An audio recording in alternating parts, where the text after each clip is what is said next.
Dolago, and India's ambassador to Brazil, Ambassador Suresh Reddy. About both of them, Ambassador Correa Dolago has been a diplomat since 1983. He's held functions in Brasilia in areas such as trade, promotion, international organizations, protocol, sustainable development, energy and climate change. Overseas, he's also served as Brazil's embassies in Madrid, Spain, Prague, Washington, D.C., Buenos Aires, and the mission to the EU in Brussels. Ambassador Reddy also has a similarly distinguished career. He assumed charge in Brazil in September last year, and he has had a long career since 1991. He served in Cairo, Muscat, Abu Dhabi, Islamabad, and he was also India's ambassador to Iraq and to ASEAN. He also served as the special envoy of Government of India to Iraq in 2014. And in Delhi, he's held crucial positions, including the head of office of the Minister of State for External Affairs, and he's been engaged with issues relating to India's neighboring countries. Before we go ahead, just finally, I want to slip in a word about Takshashila. Takshashila is an independent center for research in education and public policy. We're an independent, non-partisan think tank, and what we're concerned with is how India shapes the world and also how the world shapes India in turn. Thus, an event like today's. At Takshashila, we're also focused on transforming how India is governed and exploring the intersections of technology, economics, and politics. I'd also add that admissions to our public policy courses are open now. You can log on to our website, takshashila.org.in, to check them out. With that, Nitin, I'll hand it over to you. All yours. Thanks, Aditya, and a very warm welcome to the two ambassadors. You know, it's one of the joys of my life and my work is to bring together ambassadors, India's ambassador to Brazil and Brazil's ambassador to India in the same room, and to make such conversations possible. You know, in the non-online world, this would have been a extremely difficult feat to pull off, alignment of calendars, schedules, etc. But we are so grateful. Among the great tragedy that has befallen our countries and great losses and that we've suffered in the last few months, I think there are moments of joy and there are moments of positivity and hope, and the ability to bring together two ambassadors to discuss a very important issue, I would count as one of the positive things that we can do today. Sitting here in Bangalore in 2021, when I look at India and Brazil, I see two big, geographical entities, two huge countries with amazing amount of diversity, not just human diversity, but biodiversity as well. Not just biodiversity, but also economic diversity, technological diversity. In every single domain, what I think looks similar between Brazil and India is this word called diversity. And looking forward, looking at the 21st century, you could see that the countries like India and Brazil offer a pattern to the rest of the world. How do you have large polities with large numbers of diverse kinds of people, diverse interests, languages, ethnicities, problems such as climate change, which affect people in different ways? How do we all live together in one common political order? Things like liberal democracy, things like shared value, things like constitutional rule, and the ability of populations to decide what kind of government they want. Movement between ideological spectrums. All of this seems to be a common factor to me, sitting here in Bangalore, when I look at India and Brazil. What we'll do today is we'll keep a very engaged conversation. We'll try and bring our ambassadors together and engage and try to craft out some things which we haven't spoken about. What I'll do is let's look at something called the OODA loop. It's like object. Look at where we are today. Then see where we what are the interesting issues on our table, and see where we are going and what we need to do to go forward. Right. So may I invite Ambassador Correa Dolago, to start by just telling us, how do you read the situation today? Where are India and Brazil in terms of their journey as nation states and their journey as strategic partners? Nitin, thank you very much first of all, for this opportunity today. As you mentioned, one of the curious phenomena of Zoom is that I debate with my colleague, my Indian colleague in Brasilia, more often than with most of the persons that are in Delhi. So there are some advantages, and we have been able to have a wonderful coordination thanks to these opportunities. But today is very special for us because I think the Takshashila Foundation has understood that Brazil and India is a relationship that has not been enough exploited by think tanks and by a deeper debate. The academic think tank groups in India are much more concentrated on regional issues, on defense issues, on some strategic issues that we can perfectly understand that are priorities for India. Then I go a little straight to your question, is that one of the problems of the Brazilian-Indian relationship is that we don't have problems. So normally so people find that, no, but it's a bit boring, etc. So the great challenge today is to show that it's not a boring relationship. It's a very important relationship, and it's a relationship that is really worth exploiting, understand, and enrich as much as possible. Because what we have is that we are two enormous countries with a huge population. Obviously, you're much huger than us in population, with a very important significance in international affairs. But that we like it or not, the world still look at us as regional powers, not as global actors. And both India and Brazil have some resentment regarding this. It's obvious that we are regional powers. People don't have to say that, because you just look at the map and you see that we are regional powers. But more than that, it's not a question of ambition, it's a question of justice. We have to have a bigger say in the global debate. And why do I think that we have to? It's because our two countries have been examples in so many areas, and our two countries have been victims of predictions that we were going to be an absolute disaster and nothing good would come out of our countries. It's going to be a mess. Yes, they are democratic, but it's too many people. All the things that people love to think about us and that were not realized. But the other side is that obviously we still have lots of problems. And we have to have discussions, not so much about the problems that everybody talks about, but we have to talk about not only the future, but I think that the present, the reality of India and Brazil today is unknown in the other country. Indians don't know what is contemporary Brazil. Brazilians don't know what is contemporary India. So I think that this exercise is to answer your question.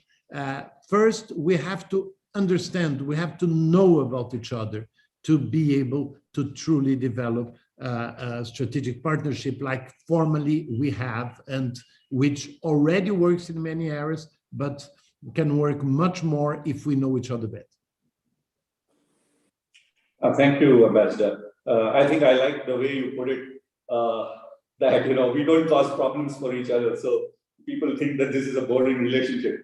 But I think there's something in a world like today. I think I like a boring relationship. I've had too many interesting ones. So may I invite Ambassador Reddy to speak from Brasilia. Thank you so much, Nitin. And I really join Ambassador Andre in thanking you, Takshashila, for taking this initiative and organizing this interaction. as Ambassador Andre correctly observed, we have a wonderful relationship, but because it is so good that it is not occupying the headlines or it is not occupying the the public space, and in a way we are glad about that, because if you are occupying the headlines, also it could mean there's something not going all right, also, right?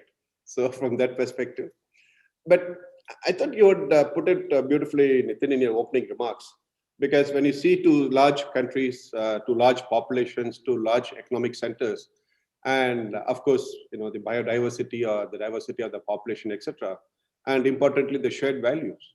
Now, when you look at today's discourse, what is happening in the world? Is it the developments in the world, what you're talking of, the future of the 21st century, are dominated by the same set of issues? Number one, what are the values which is going to shape the future, right? That is becoming an important element, whether you talk of the global liberal order, or whether you're talking of the rules-based international order, or whether you're talking of the reforms of the multilateral institutions. It is all relating to the contemporary 21st century developments, right? And here as two large countries, naturally, we have a very important role to play, number one.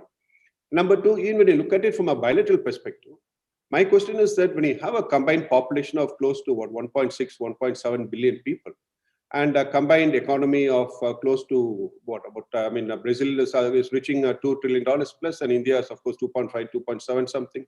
So let us say $5 trillion. Obviously, we would want to be good partners economically and commercially also. Because when I look at it from the perspective of the Indian ambassador, I look at it as, come on, here's such a large market for our Indian companies. How come we are not so actively present in this market?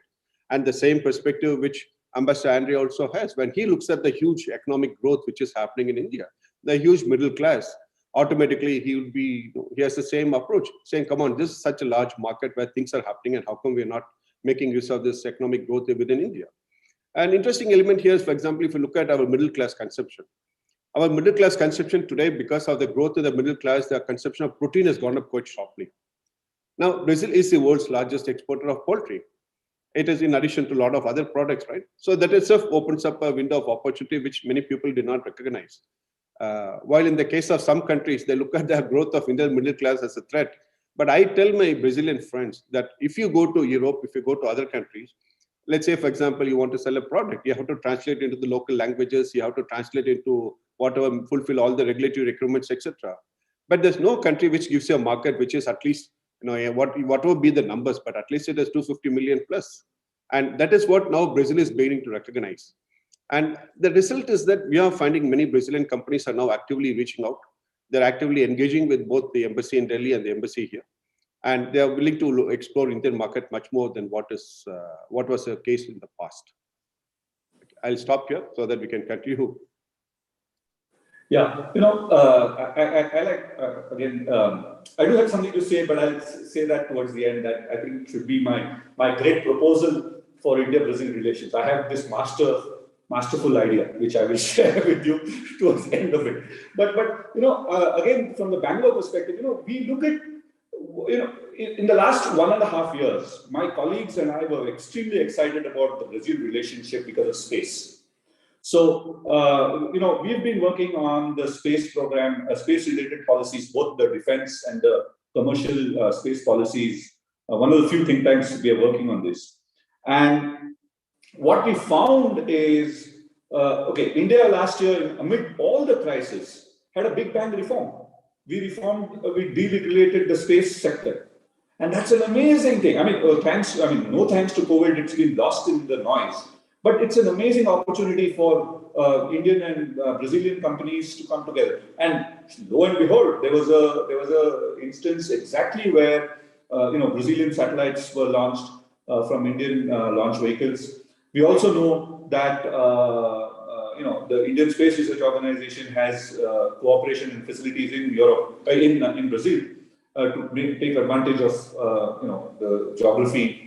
Favorable geography that Brazil provides. Now, if I were to ask Ambassador Correa do Lago first, is if you look at space in specific and the technology sector broadly in general, would you see this as an avenue for cooperation? Because I remember a few years ago there were people from from one of our, okay, since I'm not an ambassador, I can name names, but an ambassador, we had American colleagues telling us that Brazil and India cannot work together in technology because they're so similar. There's language differences, but the wages are in the same space. You'll be competing for the same market.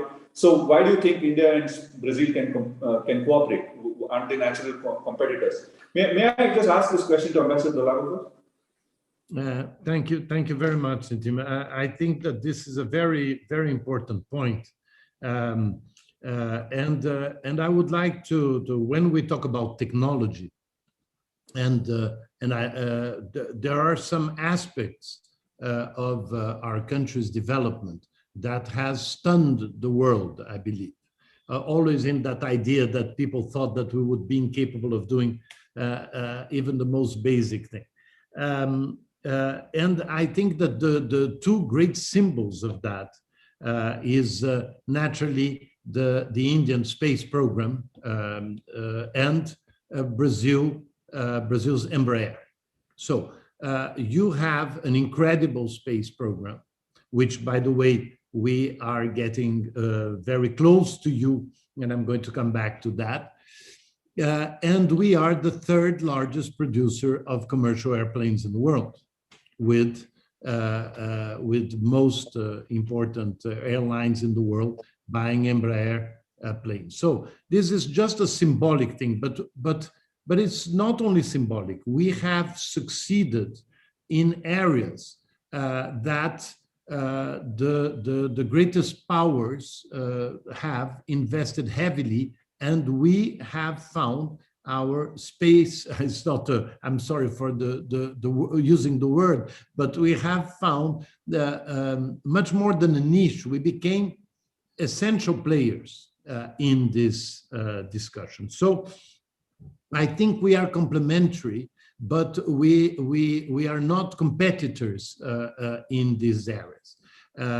There are many other areas. For instance, when you think of technology, inevitably you have to think of the new technologies, and obviously we have particularly smart startups, particularly brilliant young people that are creating extremely useful services and technologies, and we are trying to put them together, because when we develop something, I'll give a neutral example, like drones for agriculture. This is something absolutely central for both your country and for my country.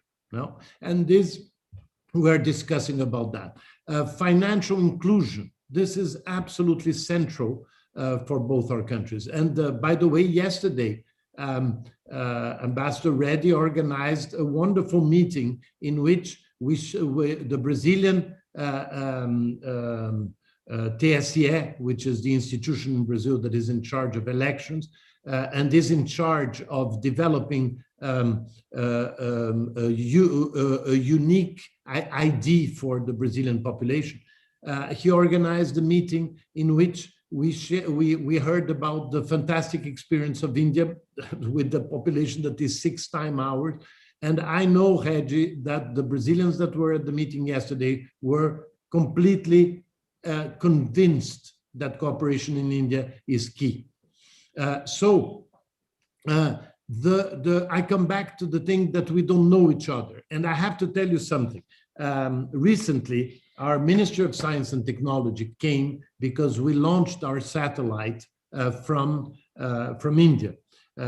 Israel has this incredible infrastructure. The visit was a great success. But I have to tell you that all the members of our delegation that were civil servants that have been for 25, 30 years working in this area, they hadn't come to India before. And they were really impressed by what they saw. And they were really impressed that it was not about flashy things, it was about substance. So as scientists, they loved what they saw, because politicians love to see big buildings and nice things that impress them. But they were the technical guys, they were the guys that know about it. And they were absolutely, they have already started this cooperation. So I believe COVID has been a disaster for so many things, as you mentioned, and has been particularly a disaster for that exchange visits among experts from our countries. But I think that India and Brazil are two countries that you have to see to believe. So we have, and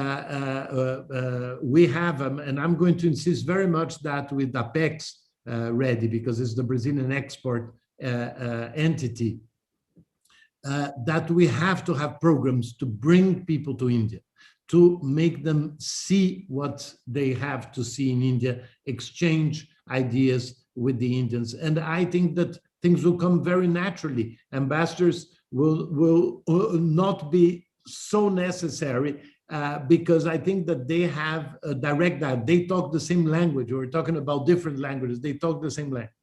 By the way, I don't know if you know, but in Bangalore, Brazil has a wonderful honorary consul, Aparal, that you know, and his company, Centum, is a high-tech company that is producing some extraordinary components. And the Ministry of Science and Technology was delighted that in the city that is the symbol of technology, our honorary consul has a high-tech company, and Aparal has been contributing enormously for this relation between us and Bangalore.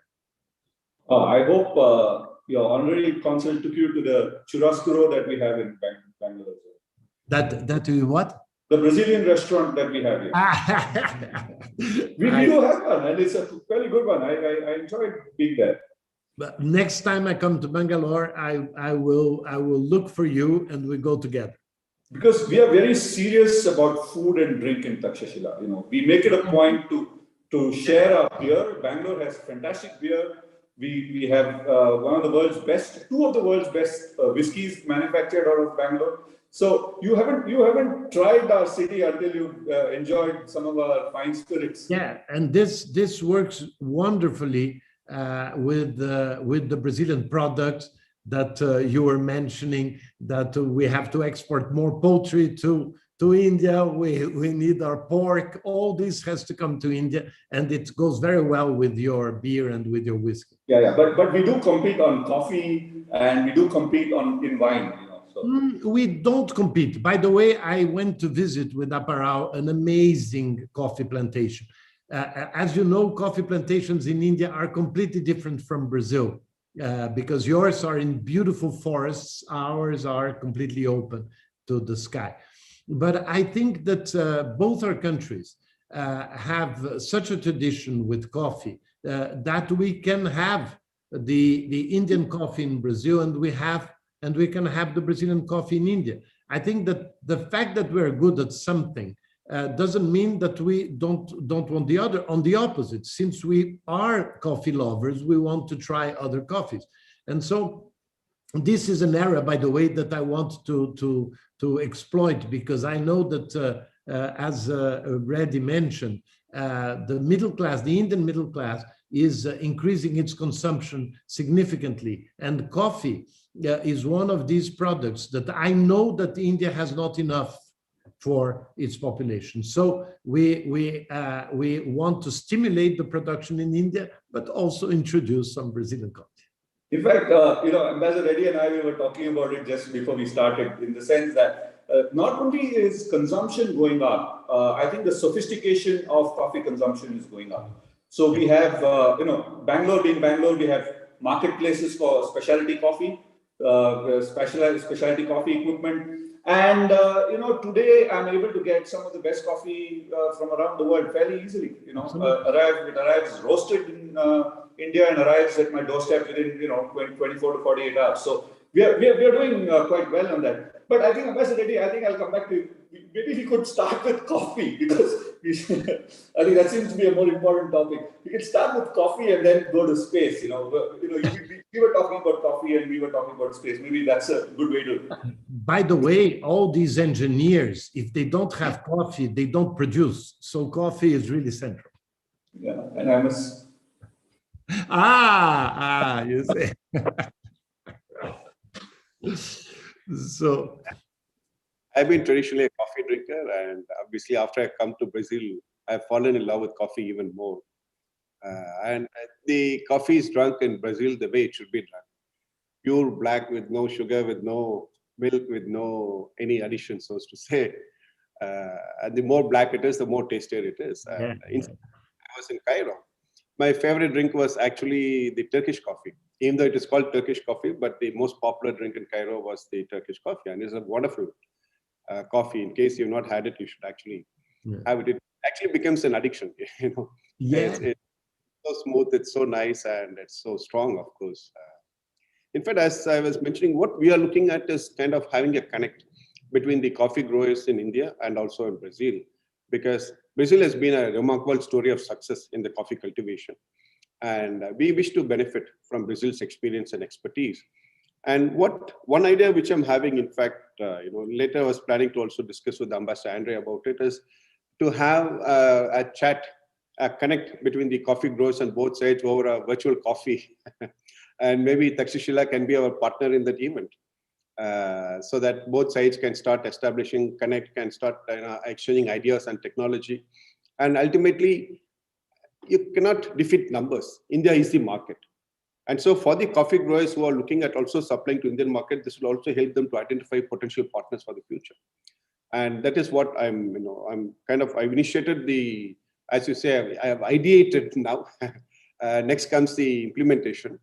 And we are actually developing a concept paper on that, which we hope to take forward in about a week, 2 weeks' time. I will come back on that. Now, when you spoke of space, whether we are competitors or collaborators or whatever, the fact is that when you look at the 21st century, at least let us say starting from now onwards, when you look at the future industries which are really going to matter, you look at it, they're all going to be technology based, right?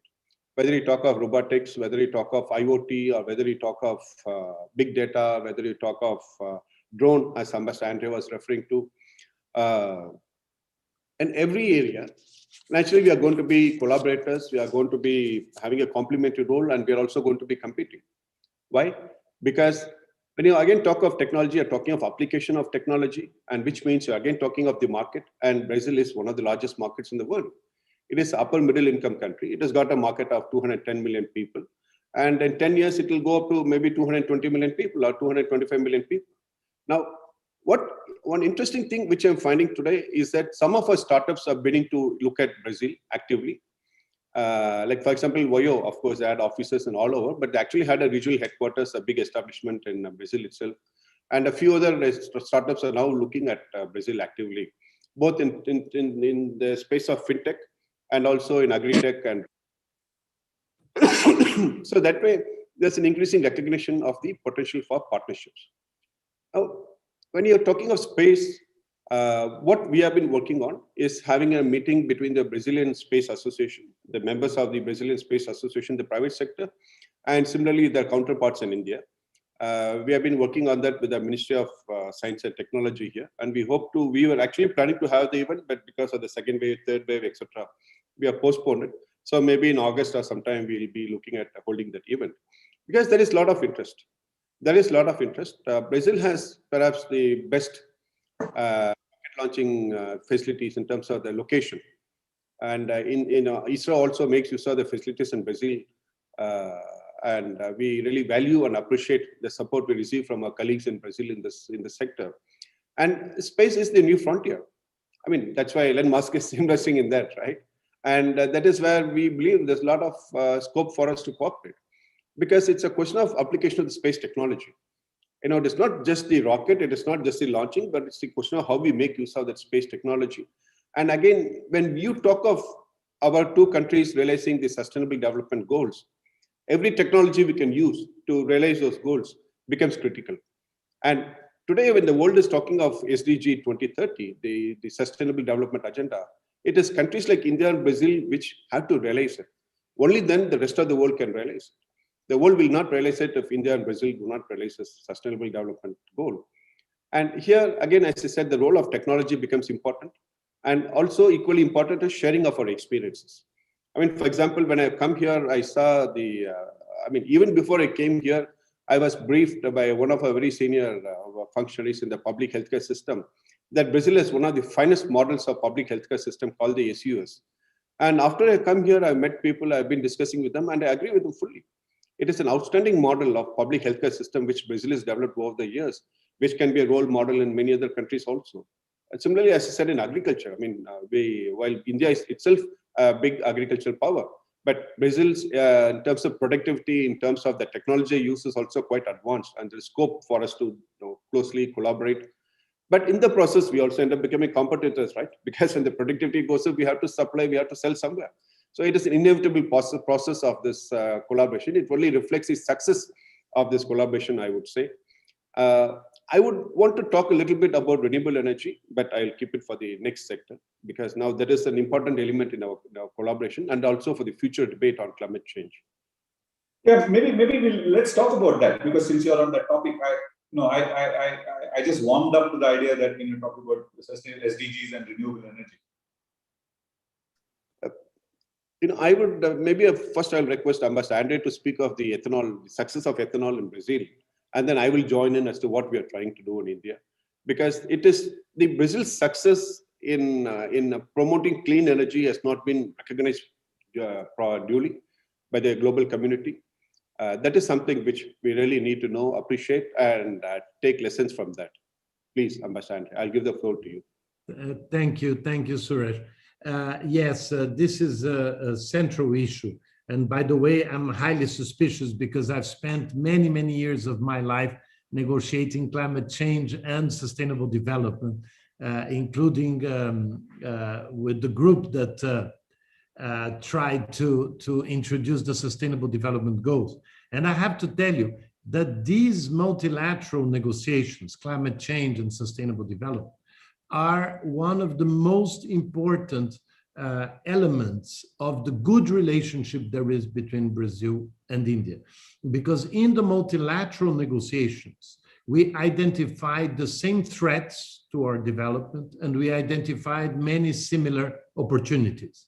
So we've been working together in this area in a historic way. And my first Indian friends are all from climate change negotiations and sustainable development negotiations. So I speak about that.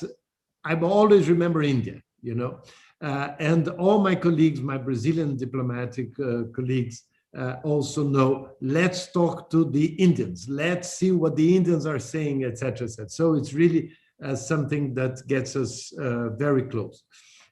And Suresh mentioned the ethanol issue. This is one of the most positive progresses in the bilateral relationship since I have arrived. Is that I think that our experience in Brazil has been really extraordinary. It started obviously because of a necessity, because our countries could not choose so much, but it was the fact that we didn't have oil in the 70s and we had lots of sugar cane, so we started to use ethanol. But little by little, we don't have any more subsidies. We have advanced technologically in an amazing way, and we have created, we have adapted, the industry has adapted to that.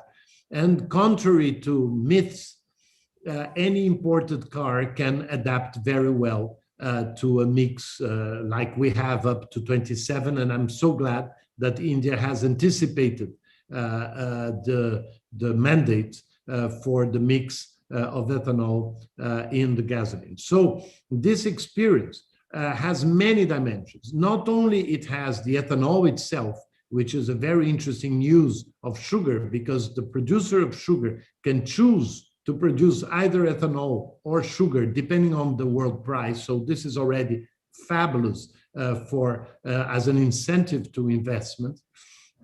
But also, more with the time, we have seen how many side uses, the good side effects that there is on the production of ethanol.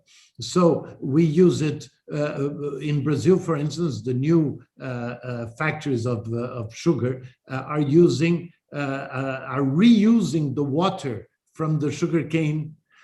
They are using the bagasse and the straw for energy, for many other uses.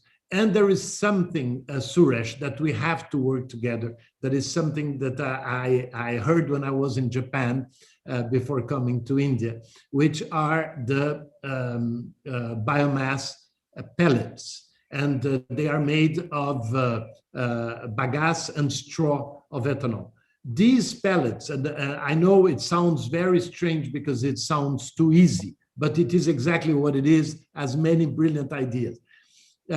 You can use pellets of the part of the sugarcane that you don't use for the ethanol and for the sugar, which is the straw and the bagasse. And you can do these pellets, and you can substitute coal in coal thermoelectrics without any change in the infrastructure of the thermoelectric. You just put the pellets instead of the coal. So can you imagine, as you were saying, Suresh, when we have to fight climate change, that India had to build much more coal factories than we did because we didn't have coal. So we ended up doing much more hydroelectric. But you have lots of coal infrastructure. And the pellets, which can be produced with 100% sugarcane from India, can be the most efficient substitute of coal, and you continue to use the coal factory to produce energy. So there are some technological feats in our country that I believe are victims of very bad press for only one reason. They are cheap, and it's us that produce them. So the others don't like it.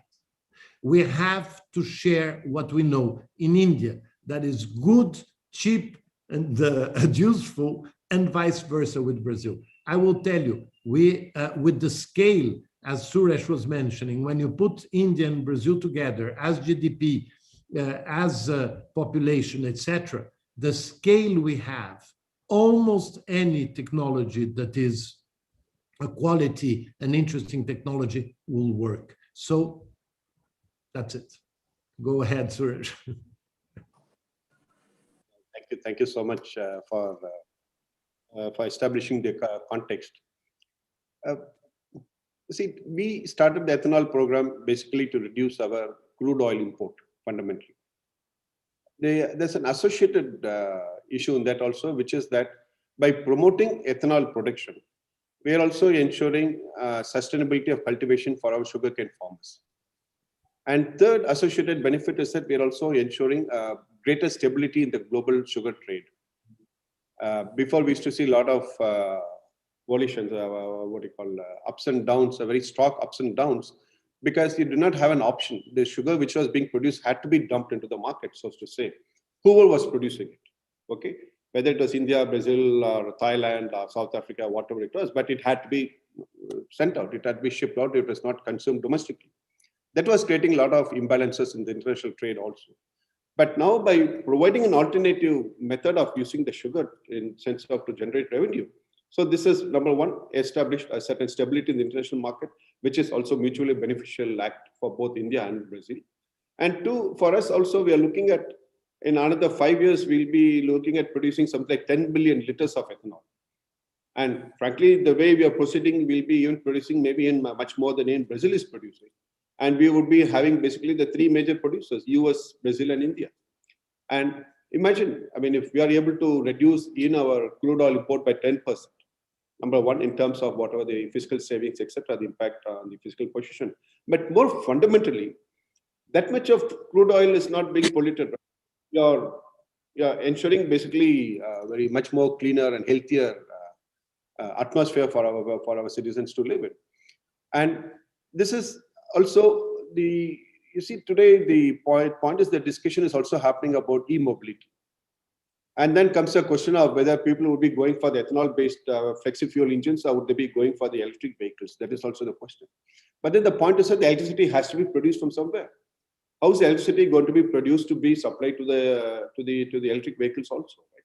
Now that is why in the case of ethanol also already Brazil has been doing some intensive research as to how we can produce electricity from ethanol itself, so that the vehicle which is running can generate electricity from ethanol or it can use ethanol.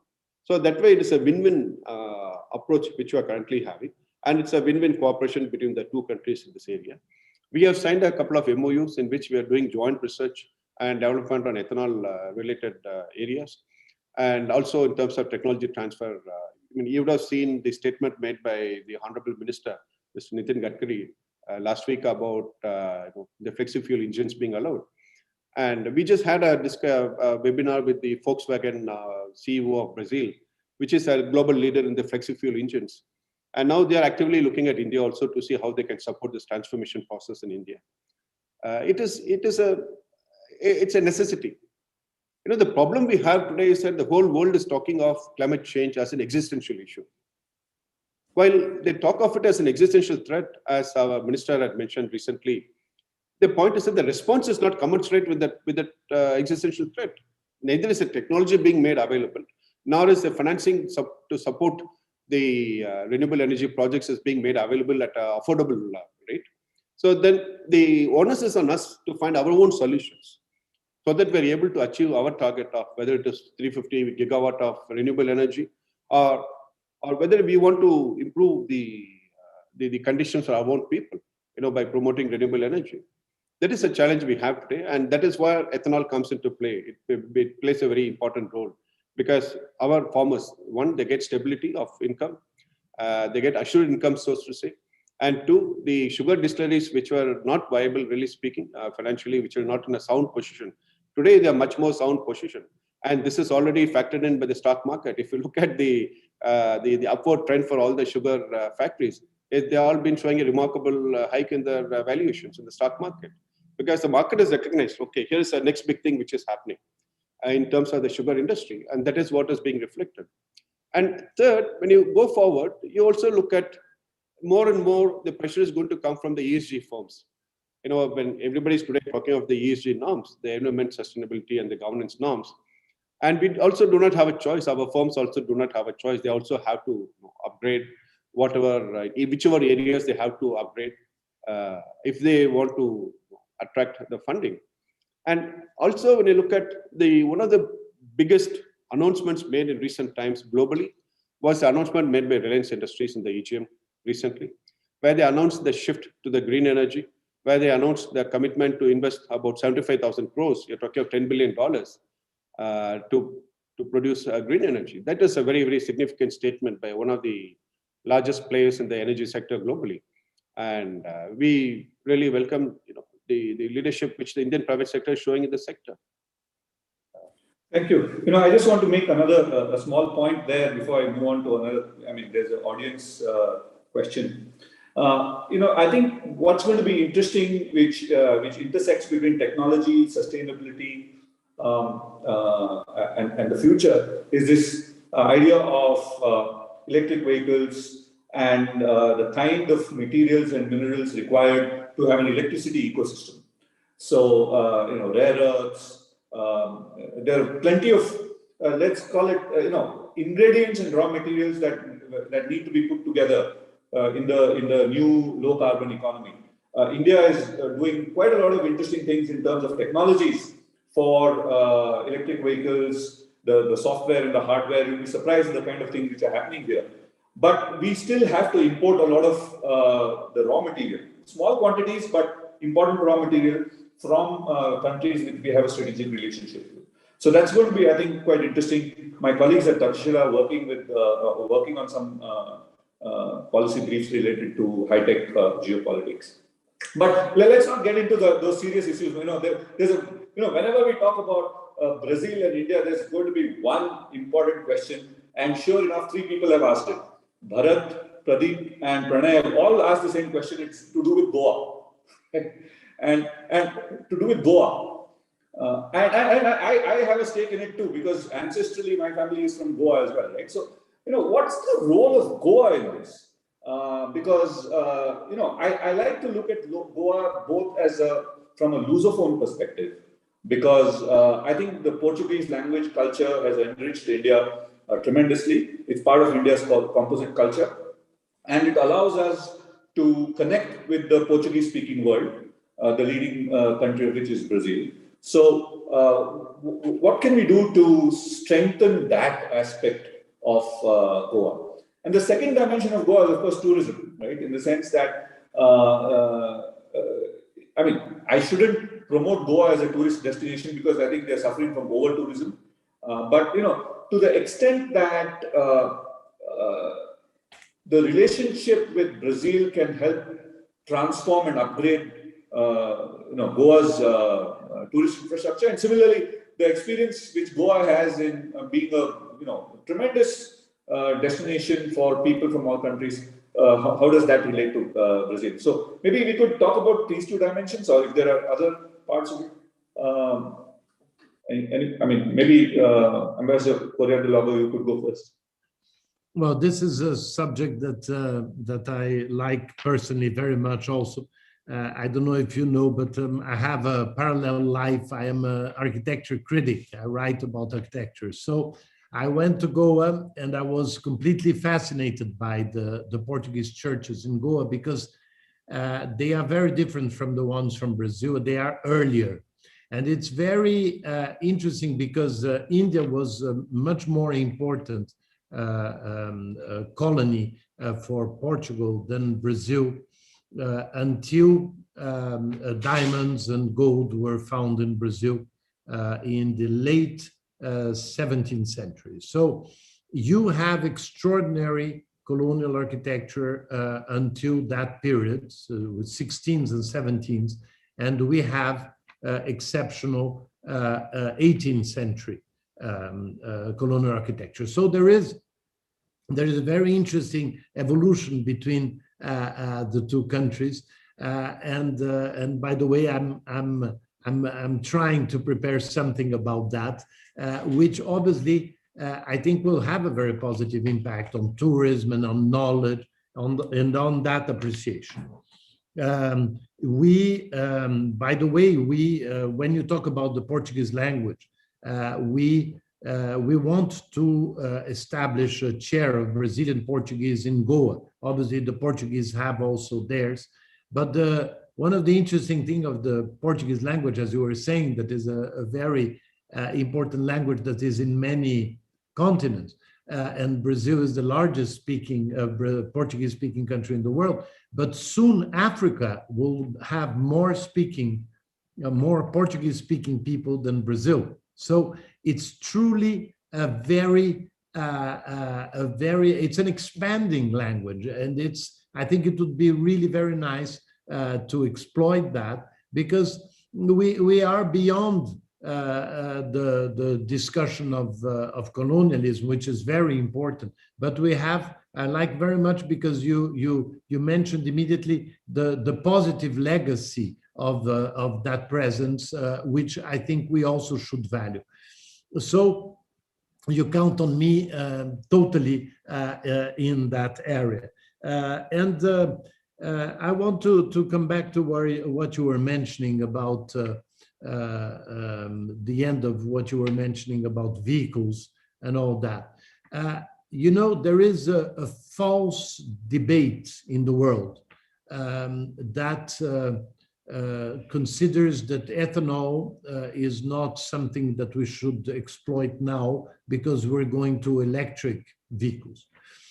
The issue of electric vehicles, which I'm very favorable, obviously, but is that you need an enormous investments in the infrastructure for electric vehicles to make sense.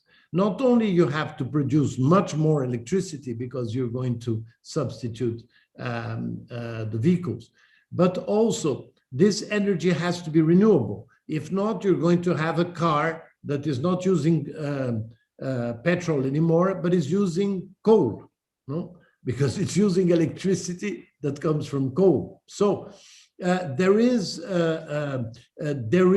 in that debate of the new energy for transportation, ethanol is very, very present and very, very contemporary discussion. So I think this is one of the points that we want to raise very much when we discuss here in India, is for people not to think that ethanol is like a second-rate technology because electricity is more important. No. And by the way, the most sustainable car in the world is a Japanese car built in Brazil that is hybrid, electrical and ethanol.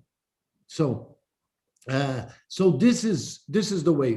This integration between electric and ethanol is absolutely fantastic, and it's already real. It already exists. So we have really to talk about.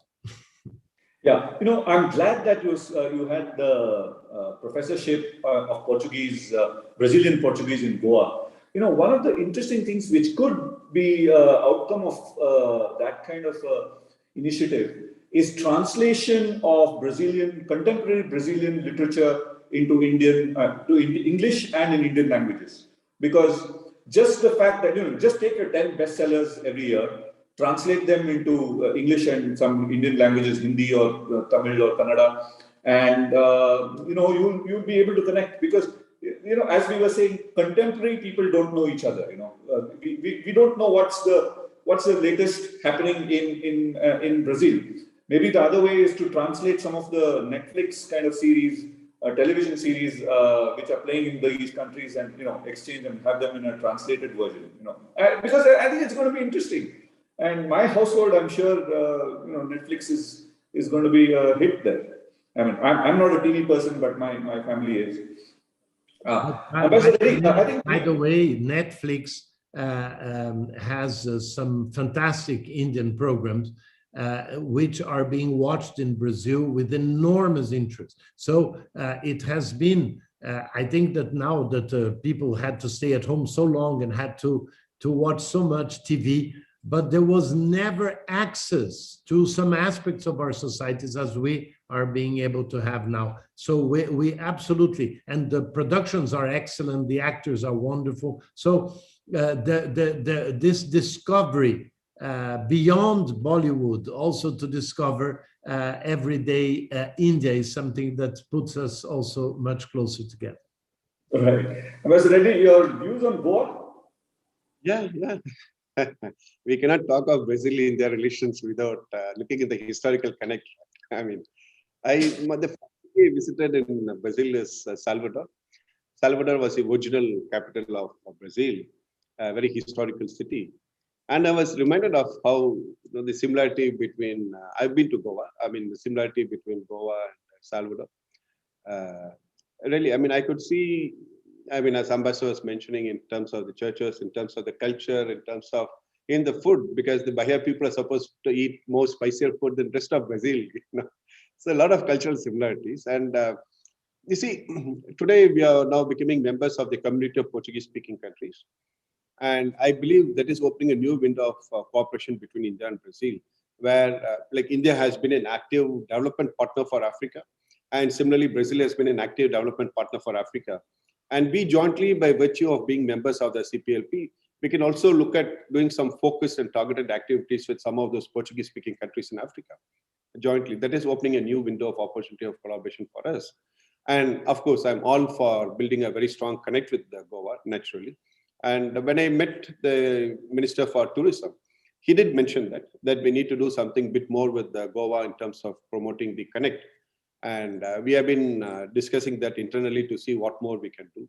And I'm very glad to hear Ambassador Andre's idea of opening a chair there.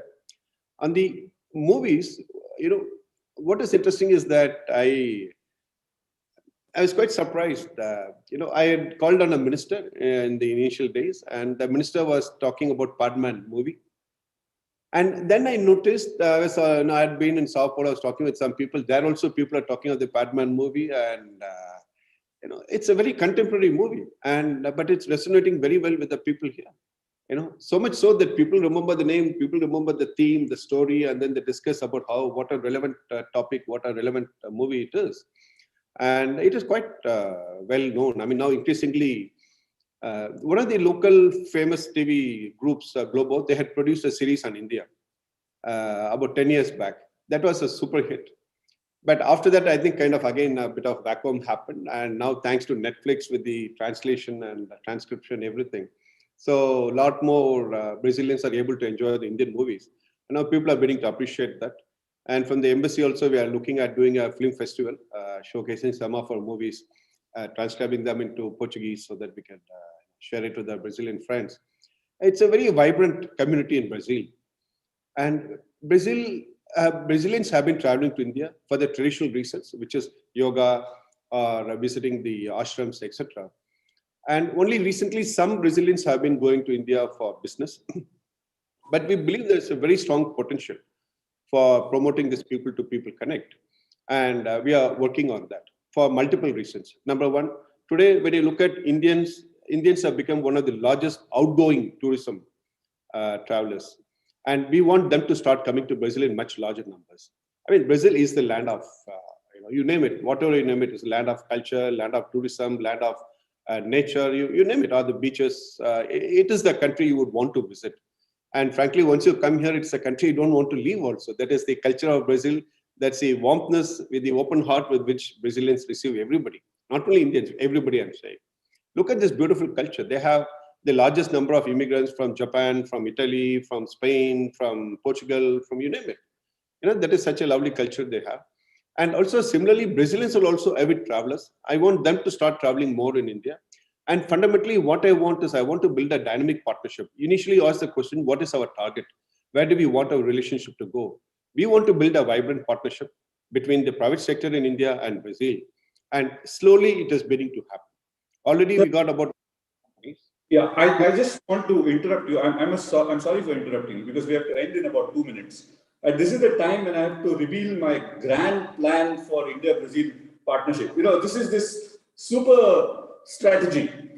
What it involves is we get the Indian cricket team to coach the Brazilians into forming a top-class cricket team so that they can compete in the World Cup. And we get the Brazilian football stars to come to India and upgrade our football, right?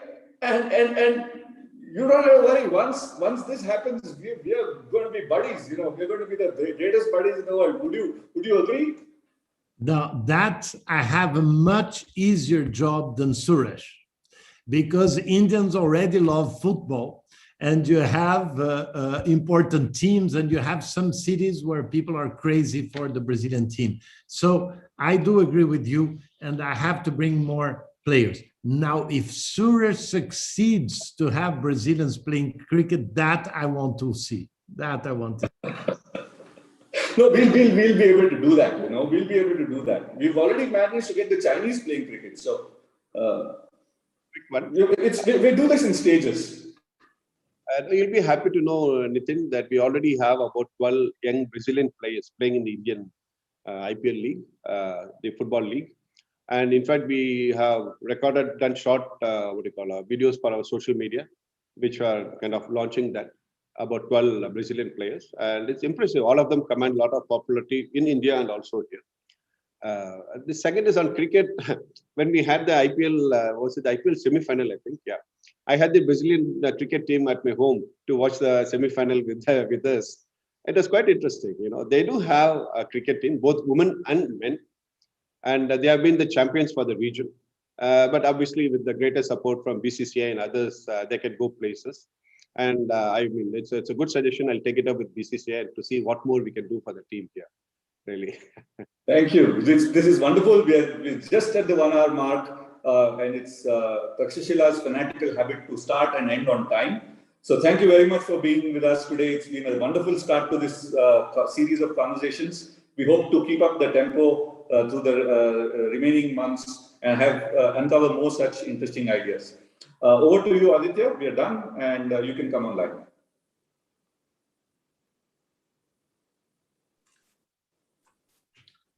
Thanks, Nitin. Yeah, thank you all for joining us for this event. We look forward to having you join us for more such interactions between Indians and Brazilians. These will cover a wide range of issues, including some that we've talked about today, but in much greater detail, including space, defense, biotech. Also, check out our podcast, because we will be having similar podcasts between Indians and Brazilians. So thank you for joining us once again, and look forward to having you join us for future events of this sort. Thank you.